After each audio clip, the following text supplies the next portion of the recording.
Hello, welcome to the module Performance Management. This module is core module for people who are doing human resource management and also those who are doing business administration. But if you're doing healthcare management, public health, maybe logistic and procurement, etc., this module is also very important to you because at one point you become a manager and you need to manage the performance of your employees. By the end of this presentation, we will be able to comprehend the role of HR in performance management and its responsibilities, and also to identify best practices in performance management and apply them appropriately, and finally design and implement performance improvement plans for underperforming employees. Now, let us look at the definition of performance management. Performance management is a process of ensuring that employees' performance aligns with the organizational goals and objectives. It involves setting clear expectations, providing regular feedback, and evaluating performance to improve productivity and efficiency. So, every employee in the organization has a goal. So for you to think of managing employees' performance, you need to understand their goals. So what do they want to achieve? And then align it with the organizational goal.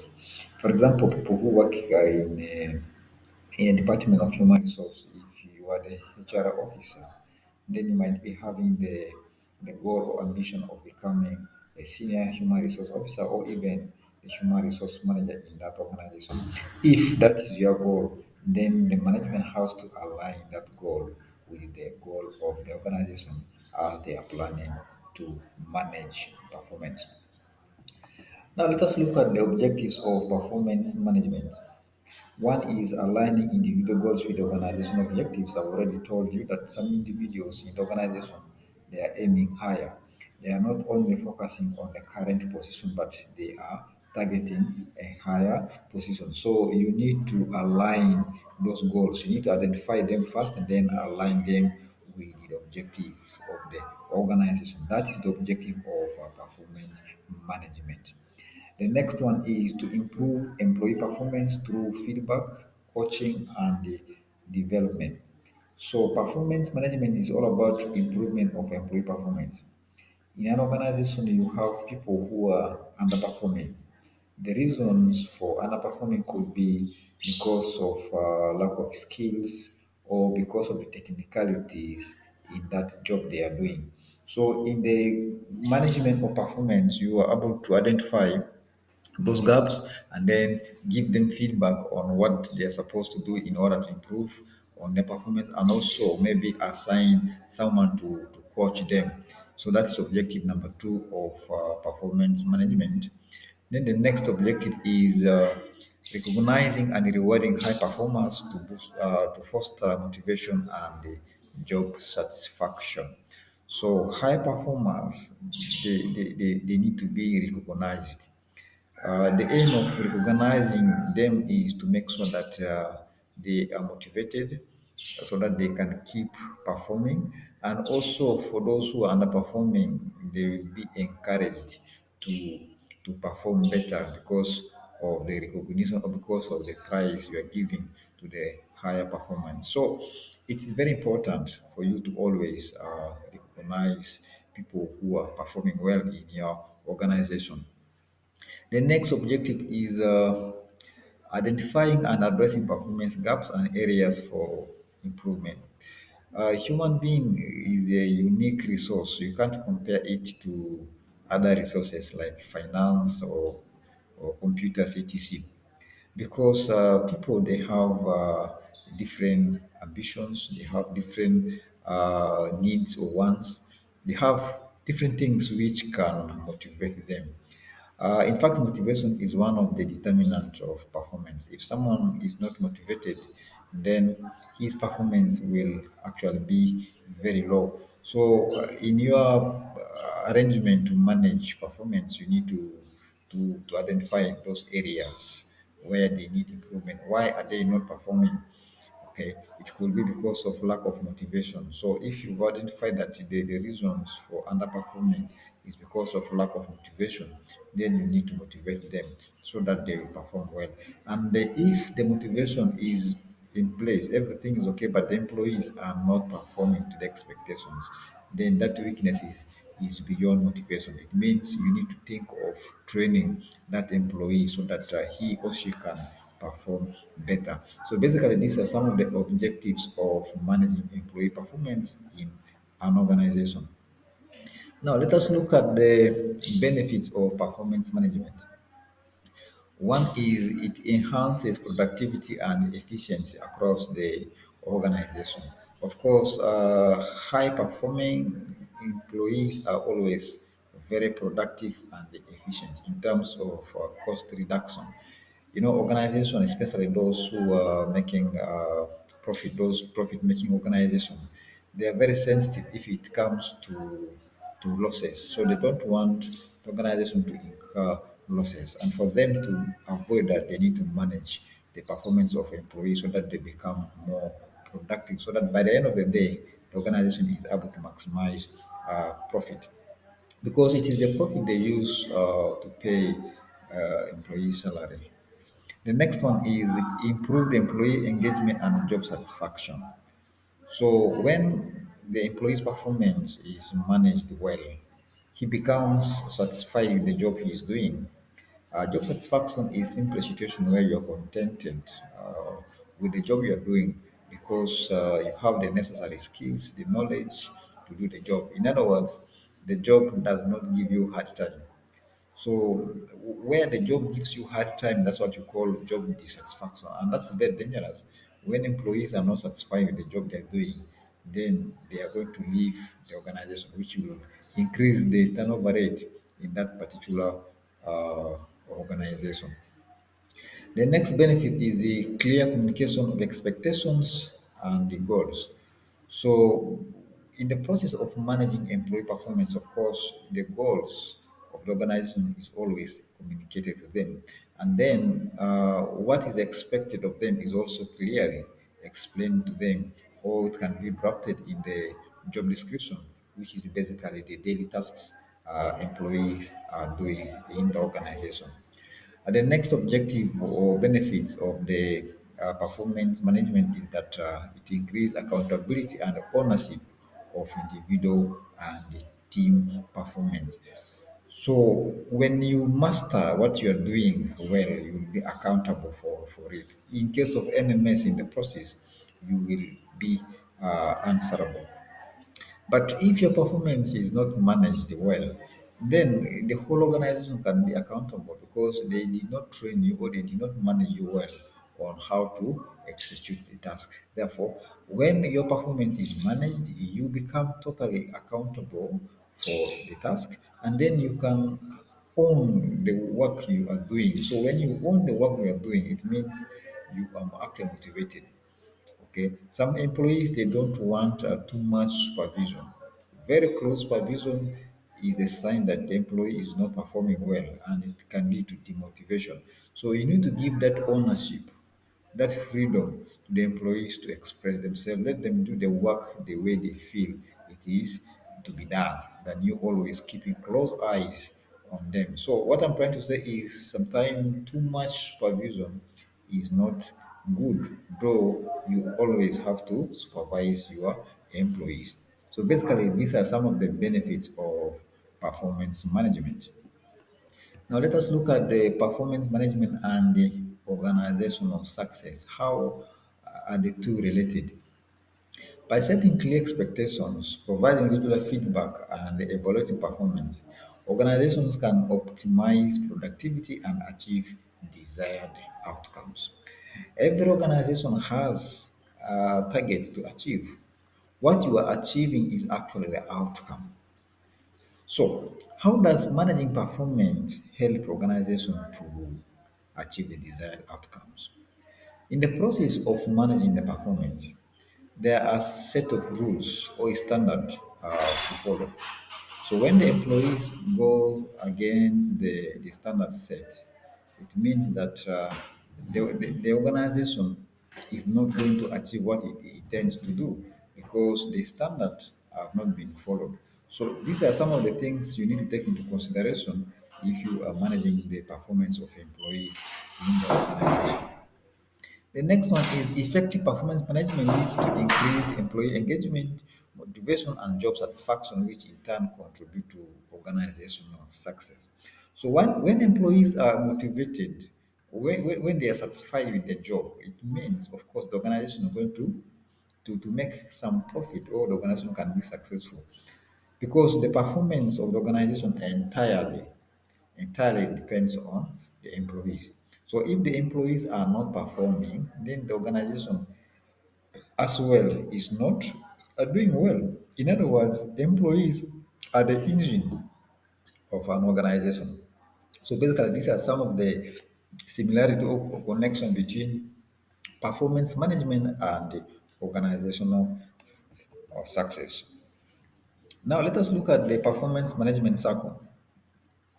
The performance management cycle typically follows a cycle consisting of planning, monitoring, development, and the evaluation. So we are going to look at each one of them into details. Let us begin with the planning. Under planning, you're supposed to set performance expectations. What do you expect?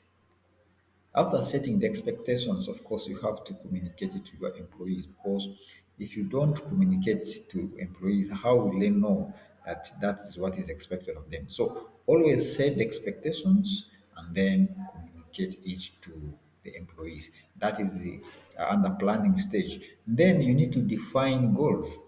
Why do you want to manage the performance? What do you intend to achieve? For example, if your plan is to reduce on the cost, okay, you are trying to reduce on the cost, then you can train or you can manage the performance in a way that anything to do with the errors is eliminated. So your plan is basically going to be on how to minimize errors, because errors can lead to high cost. Then the last thing you need to do under planning is, of course, establishing performance measures. So you need to measure the performance in numbers or in figures or in percentage. Okay. For example, if you are planning to produce 5 tons of maybe sugar, okay, in a week or in a 3 days time, so it should be 5 tons. Don't say that I want you to produce many tons. How many tons? It should be in number, figure, or percentage. So that is under planning stage. Then under monitoring stage, one is you need to start tracking progress. Okay.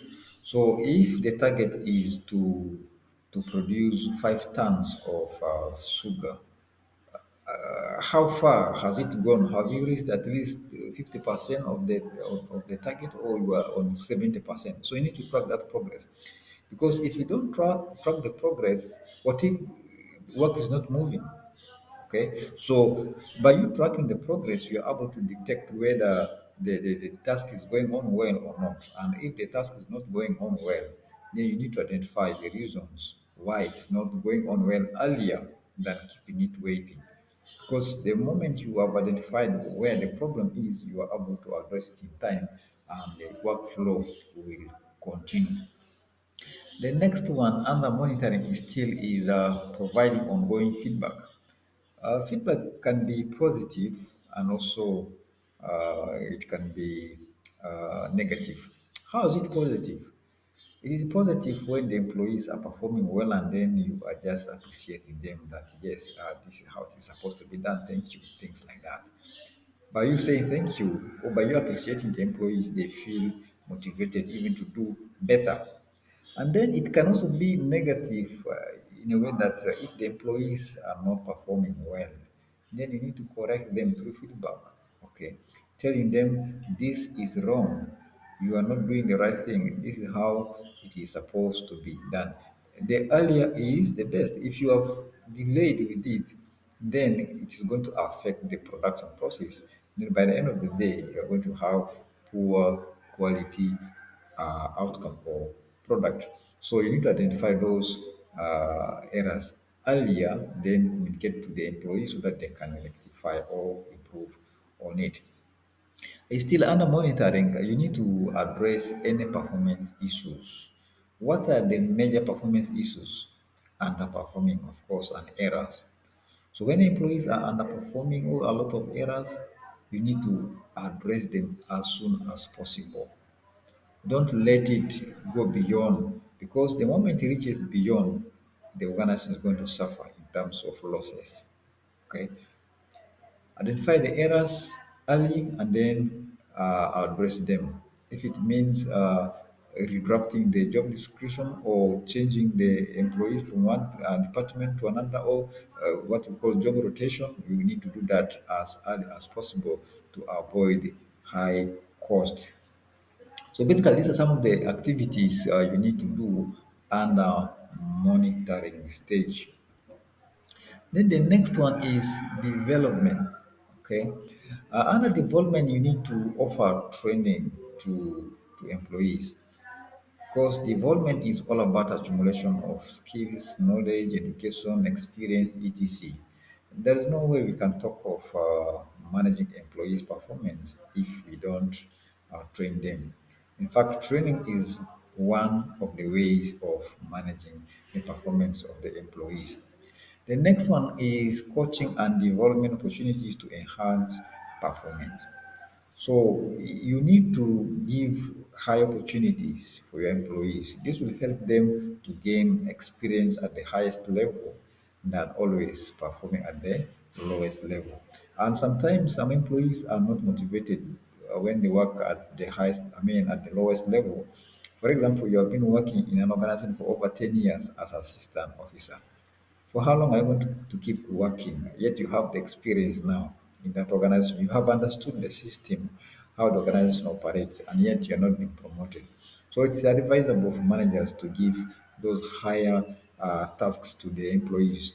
One is that it can help them motivated and also to prepare them for future high positions within the organization. So basically, that is how you can manage the development of employee in your attempt to manage their overall performance. The last one now is evaluating or evaluation. So conducting formal performance appraisals or evaluation to recognize higher performance. So we do this basically to identify those who have performed well and appreciate or recognize them, and also to identify those who have not performed well and then to advise them on how to improve on their performance. So formal performance evaluation is basically about appraising or assessing the performance of the employees against the set standard, or in terms of what they have achieved, what they have not achieved, the reason for not achieving it, etc. So basically, that is what you need to do under evaluation stage. Now, let us look at the components of performance management. One is clear performance expectations. You need to communicate to the employees what is expected of them. Okay, and you also need to draft a clear job description to them to help them know what they're supposed to do when they come to their office. That's the key component number one. Another component is ongoing feedback. Like I've told you earlier on, that feedback can be both negative and positive. You need to give them those feedbacks. If you don't give them the feedback, then they will not know whether they're doing well or not. Especially those who are not performing well, you need to remind them that they are not performing well. This will help them to improve on their performance. As a manager, you need to always give feedback to your employees concerning their performance. The next one is performance appraisals. Appraisal, like I've told you, it's just assessment or evaluation of employees' performance against the set standard, or in terms of what they have achieved, they have not achieved. That one is very important. It helps in decision making, and also to identify the training needs. There's no way you can identify the training needs for the employees if you cannot appraise them. So through the appraisal, you will be able to identify where the problem is and take a corrective action. The next one is development opportunity. Like I've told you again, development opportunities is basically giving higher tasks or activities to the employees to do, because they are tired of doing one thing over and over again. So you need to give them higher tasks to do. This will prepare them for higher positions in the organization in the future. Then lastly is performance recognition. You need to recognize or reward the high performers. This will help them to maintain that spirit, and also to encourage those who are not performing well to do better. And then it will all lead to what you call productivity and efficiency in the organization. So basically, these are some of the key components of performance management. Now let us look at the performance management challenge. Is everything has challenges. So let's begin with the biases and the subjectivity. So assessment based on personal biases can undermine the fairness and effectiveness of performance management. For example, if you have your own individual differences, then you end up bringing it to the organization, it's going to affect the decision making process. For example, if you are praising someone whom you had been in misunderstanding with some time back, you are already biased against him. Of course, anything to do with him, you're just going to be underscoring him or underrating him instead of giving him what he or she deserves. Okay, that is negative. And also the positive part of it, you may end up overrating the employees because of your relationship with him or her. Because I'm your friend, you know me better. Maybe we studied from the same school, so you feel like you need to just give me 90, 80, 90, 80 like that. And that's not good, because it is going to affect the people who are going to make the decision. So avoid such kind of bias. The next challenge is the inadequate feedback. This is where the management is not giving enough information regarding the performance of the employee. Like I've said before, that it's good to employee to know how they are progressing in an organization. This helps them to improve on their performance in case they are not performing well, and then also to maintain the high performance in case they are doing well. So you need to give them timely and enough feedback, especially after the performance appraisal is being done. The next challenge is now the limited resources. The resources can be in terms of money, it can be in terms of the human resource which are needed in the management of performance process. So, for example, if the management is all about training the employees to improve on their performance, and you want to take them abroad, it needs money. So that money might not be available, and some management will not support it because of the maybe financial implications. So resources is very important if you are planning to manage the performance of your employees through training. So what happens is that you need to look locally instead of thinking internationally. Look around if there is any possibility of getting a trainer within the country or even within the organization. Okay, that one will help to address the issue of limited finance. So these are some of the challenges of performance management as far as this module is concerned. Lastly, let us look at the best practices in performance management. One is the goal alignment, like I've told you from the beginning of this presentation, that every employee has a goal, individual goal to achieve. So, as a manager, you need to align that goal together with the organizational goal. For example, if the organization has a target or a goal of retaining employees, I think that's what all organizations want. So you want to retain employee, and then an employee has an ambition of becoming the human resource manager, all the way from a human resource officer now to human resource manager within that organization.